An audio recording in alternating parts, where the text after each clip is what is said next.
Hi, I'm Guy Cato. Welcome to the Guy Cato Show. Tonight, it's all about magic.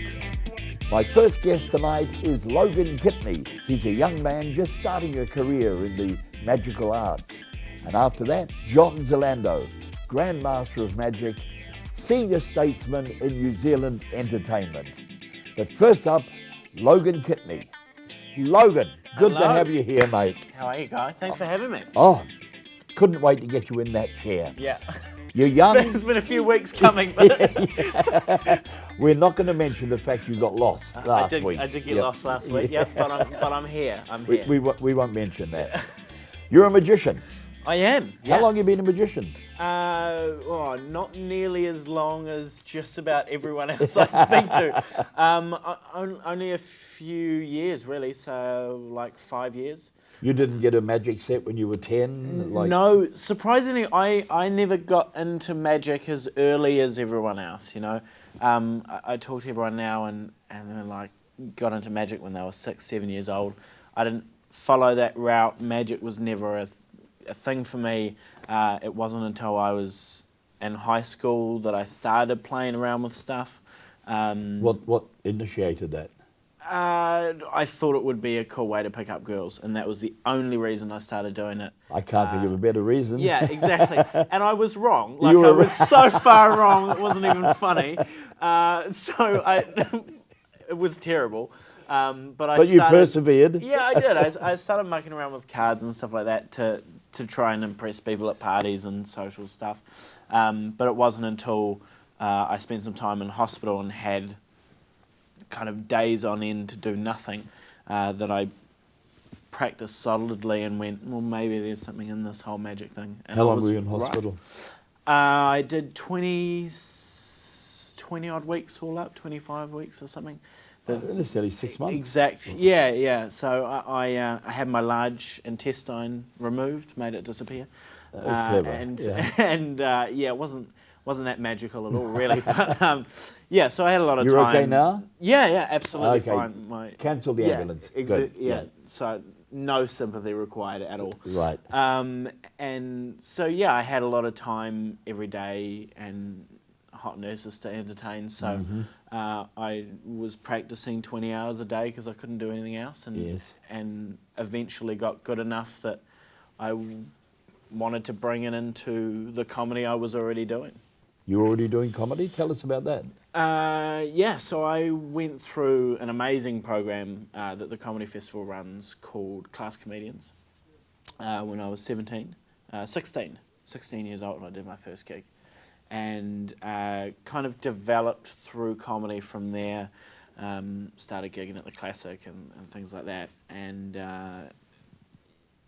You wrote your own material? Yeah. I wrote all my own stuff. I was with Class Comedians, tutored by the incredible Jamie Bowen, who helped teach us how to write, basically. And then, a few years down the track, when the magic thing started to kind of become viable, I made them merge and brought them together because, as you know, they go so well together. They do, indeed, yes. I haven't looked back. It's the best decision of my life, and the shows I'm doing now, I love it. And I'm so much more inspired by my own act, which I think is super important. Yes. I was dropping off there with the comedy and was kind of a bit lost as to where I really wanted to go. But once I brought the magic in, I was like, this is where we want to be going. And it's amazing. I love it. So are you performing part-time or are you full-time? Performing, it's that sort of limbo period at the moment where it's part-time but very much needs to be full-time. It's got to the point I'm trying to hold down a job, but it's becoming difficult, and magic's what I want to be doing anyway. So hopefully in the new year, I hope my boss isn't watching, we're gonna that to the side and go full-time, which I can't wait for. You said we. Yeah, I talk about myself as plural. I don't That's know. all right. I don't know why. So many comics, magicians are split personalities. Yeah, I don't know if the magic and comedy is two different people that are kind of coming together in my own weird head. So you are just talking about you. Yeah. One of the things we've established on this particular show is how difficult it is for variety acts to get work. Totally, yeah. And it's a passion we all have. Yeah. And even if we're not getting paid, we still do what we want. We still do it, yeah. How are you getting your gigs? I'm lucky in the sense that I work in the comedy industry, where there is a wealth of work. There's a lot of gigs to be done, especially if you are different. Yes. If you are a slightly kind of more versatile act or something a little bit different, there is a lot of work there in terms of the classic. You know, we've got more venues opening up, VKs in Wellington, and guys like the Comedy Grapevine as well. Yes. I know they've been talked about on the show. Brent was on. Yeah, there's so many shows out there.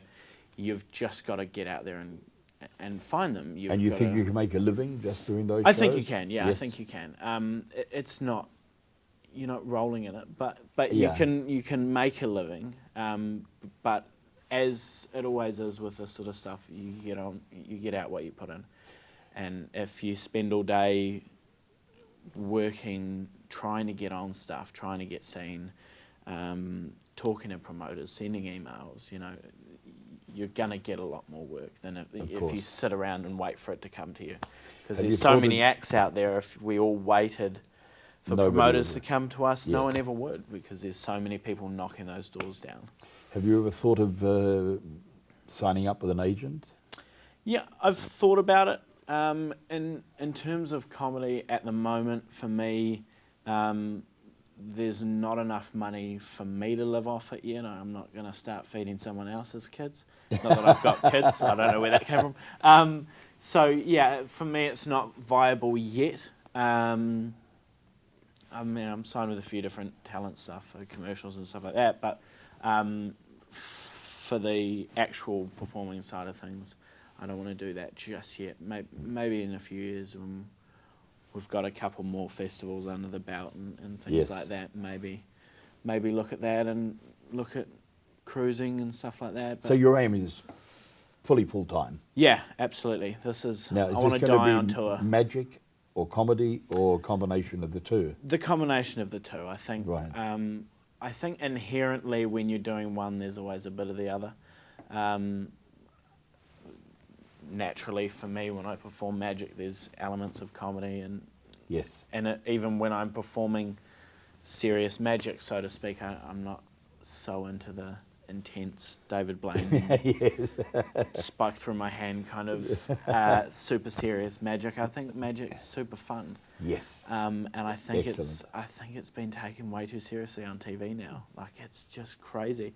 Even Dynamo, like, it's so static and intense, and I'm like, and Chris Angel. Yeah, I'm like, you're making cards appear, buddy. Like, you're levitating stuff. It's not. We're not.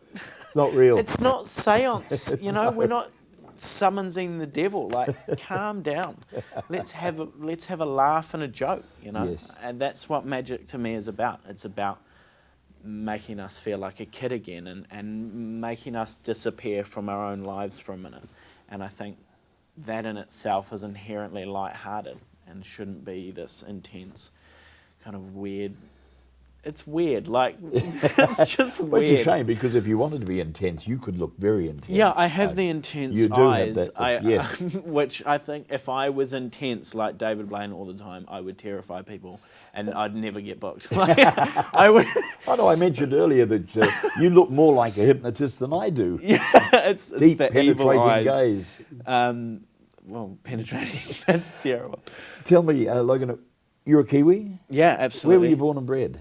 In East Auckland, Howick. Howick, yes. Know it well.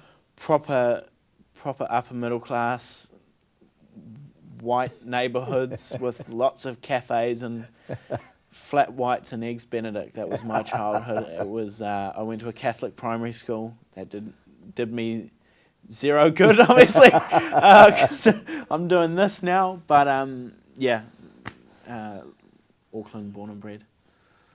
For the future, what you sort of mentioned that before, you want to get into cruising? Maybe. Travel overseas? Yeah, overseas is a big thing. Anywhere in particular? The States doesn't excite me that much. I want to do the UK more so.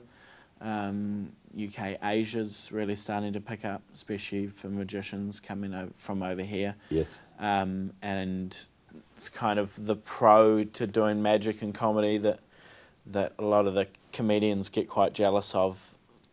With us, there's less of a language barrier, so we're more sort of versatilely booked for that sort of work. So I think Asia, the UK definitely. Everyone has to give the cruise ship thing a go, I guess, so I'll give that a go. But yeah, the big goal is just to perform, basically. I just want to be on stage every night that I can, and living out of suitcases and in hotels and stuff like that. It sounds ghastly, but I love it. Oh, no. It's a rite of passage. Yeah, it exactly, really is. Exactly. Some people hate it, but I No, I wanted love to it. ask you about our local comedians. Little story about me. San Diego at the Comedy Store, Yep. The little sister of the main Comedy Store in LA, and I performed there one night, and I did some comedy magic. Yeah. And several of the comedians were really upset because I had used props, and they said that wasn't stand-up comedy. My thing was, did the audience laugh? Yes, it was comedy. Have you found that here in New Zealand? It has been definitely a stigma in the past. I think we've kind of moved past it now, but there is this sort of magicians are carnies kind of thing that still floats around.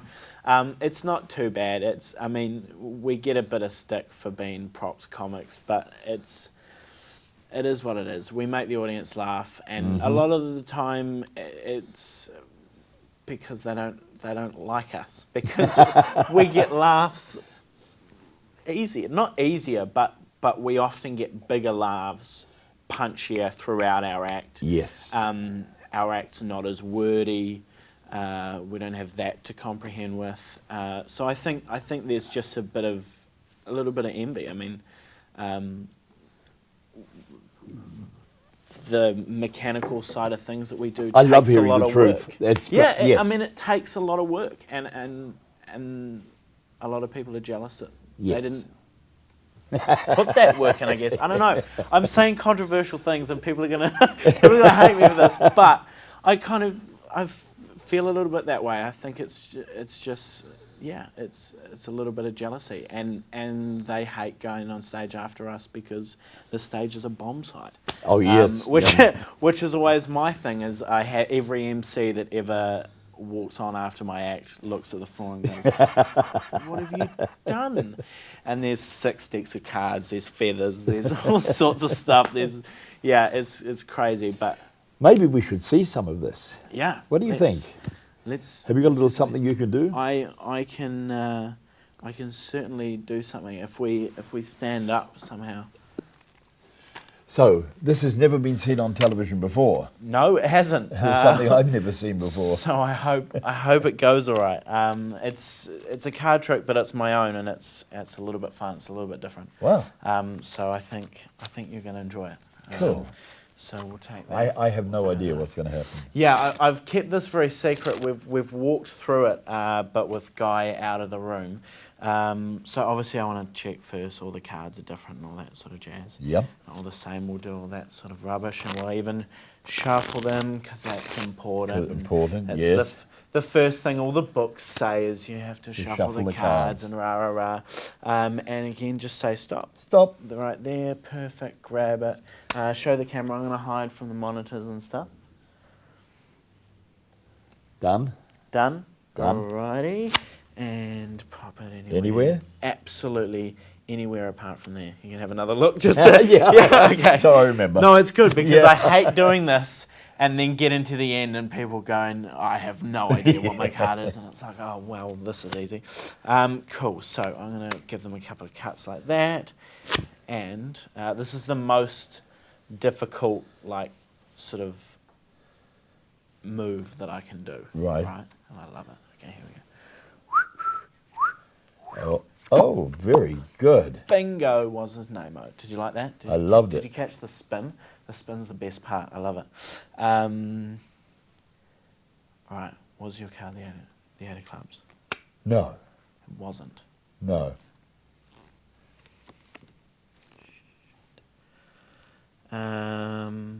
Okay. That's cool. Was it? It was black that way, like the.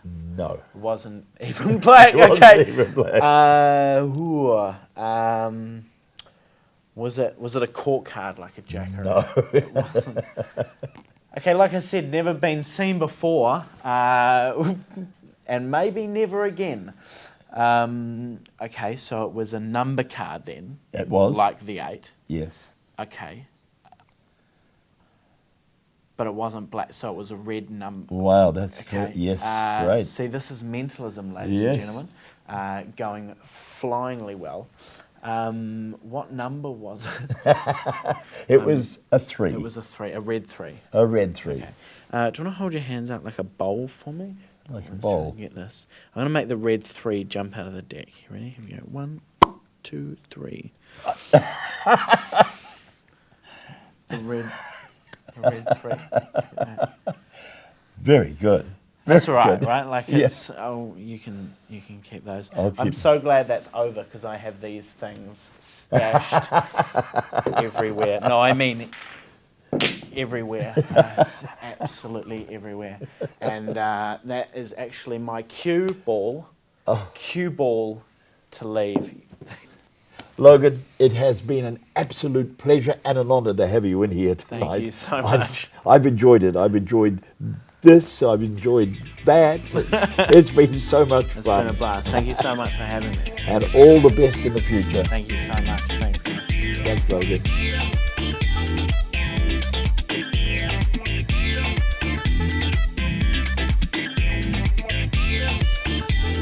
Welcome back to the Guy Cater Show. Now, my second guest tonight is New Zealand's eldest statesman of magic, a man who has helped me so much over the years, a man that I am really, really impressed with, and you will be too. Ladies and gentlemen, Grandmaster of Magic, John Zealando. Hi, John. Thank you for coming along. Yep. Before we get into all this paraphernalia here, just a little bit of history, because I know you started magic professionally at 18. Yeah, it might have even been before that. Oh, really? 1956. How old does that make me? Well, I'm not going to say your age. 75, that's pretty good. Yeah, the 56 Magicians Convention Right. was where I sort of shone a wee bit. But before that, at Mount Albert Grammar, Oh, you started at school. I was producing cigarettes in the school concerts, and that sort of thing. That'd be rather frowned on today, wouldn't it? It was pretty frowned on there. Now, there's a part of New Zealand, particularly show business vocabulary, that you're responsible for, and that's the word doi. Yeah. Explain how that happened. G'day, doi. Yeah. Well, I was doing the Howard Morrison tour. This was Showtime Spectacular? Showtime Spectacular, it was the second one. 65. Yeah, something like that. And I was doing Down by the Riverside. When you say you were doing it? Yes, well, my puppets were doing it. Pinocchio and Robbie. I haven't got them here, I'm sorry. We've but got it some would be photographs. nice. Here you go. Yeah. Down by the riverside, down by the riverside, down by. And Howard Morrison was back there listening to this. And after a while he said, oh, we know what you do. It's not down by, it's down die. So they started saying, yeah, g'day, doi. Oh. I was backstage, and it went right through. All the people that toured with them through the years picked up on that. John, you went to Japan. That's right. And it was for one of those television shows, wasn't it? That's correct, yes. I'll go back a bit because I was standing on my back lawn trying to do firewalking on charcoal that I'd read about. I even read in a library book about a Maori prince walking through a hangi. Right. It was at the Auckland Library. And I thought, and I'd been doing the fire eating And so I knew when you got burnt how much time you... And so I was playing with firewalking on the back lawn, and I got a guy who worked at the Farmers Trading Company and said, oh, can you do that? And he told the bosses, he wasn't in that position in the company, and I got a job to do firewalking on the roof 4 times a day for 2 weeks. At £100 a week. Wow. And that was when my father, who was in the bank all his life, was only getting about £20 for a week. So, and the Japanese eventually somehow heard of that, and they said, could I do it over there? And I said, oh yes, that would be good. And I went over for this World Surprise show that was called, it was Fuji Television, and they said, oh yes, but they'd pay me to come over. They didn't, no, they got me over, and you know, it was a exchange of cultures. Oh really? So it was a governmental thing? Yeah, before I left, yes, the unions wouldn't allow you, you know, you had to be, and even years later, I went over twice eventually to Japan. About the same time, Ray Bartlett made a hit there the second time for that World's Fair we right, yes, yes. over there. I have to tell you that there's not a lot that John hasn't done in his long, illustrious career. You've eaten fire, blown fire, walked on fire. You do the Psychic Surgery Act. Oh, yeah. You expose some psychic surgeons. You do a great magic act. And you're a sculptor, designer, inventor as well. This is the Benny. Tell us how this came about and what's it for. The Variety Artists Club started to be there. Not the Variety Club, it's the Variety Artists Club. The Variety Artists Club in New Zealand, yeah, yes. It's a contentious issue. Anyway, they wanted a trophy of something to give to somebody that was going to mean something. Now, you were one of the original founding members of the Variety Artists Club of New Zealand, which celebrates 50 years this year. And Benyon, that you've been speaking about, was the first recipient of this, which is the highest accolade given to a variety artist in New Zealand by the Variety Artists Club. It's called the Benny, after Benyon, and it's connected to you because you have been awarded one of these, as have I. Yeah. But John, you designed this, you made this. Yes, yes. Les Andrews said it looked like a man sideways. But it shows the comedy and the tragedy, doesn't it? That's right. Signifies personality, I think. Yes.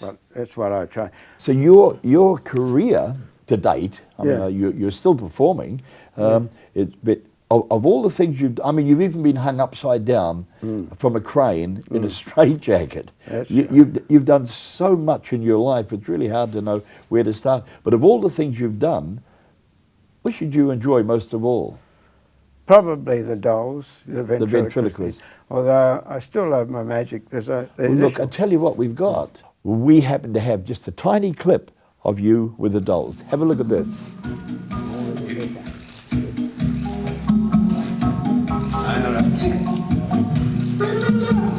Oh, you can kiss me on the Wednesday and the Friday, the Saturday and this. And then you make it on a great day, a great day. And stay away. Oh, yeah. On Monday or rest. We're on a Sunday, the one day we need a little. There we are. I've always thought you're one of the best ventriloquists I've ever seen. Yeah, that's a great compliment for you to say that. No, it's true. It's true.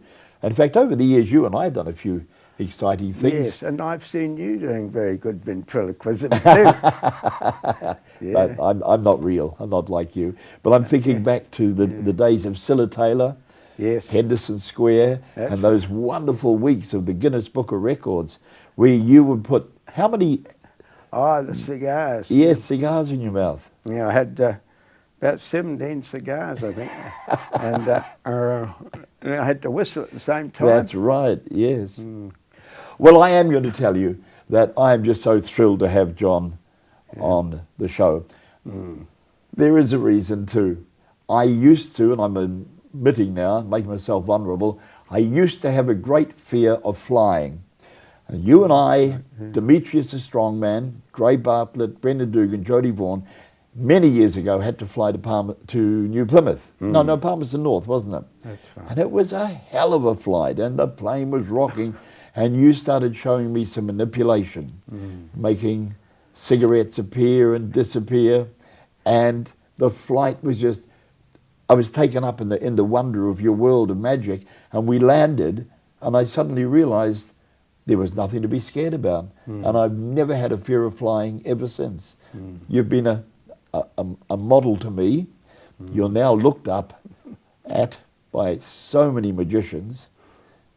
You've had a bloody good life, haven't you? Yes, it's been a charmed life, really. There aren't too many people that hang upside down for stories up. Also, now you're a member of what? All the magic groups, the International Brotherhood of Magicians and the Brotherhood of... I'm a bit of a life member of a couple of them. Yes, you would be, and a Grand Master of Magic.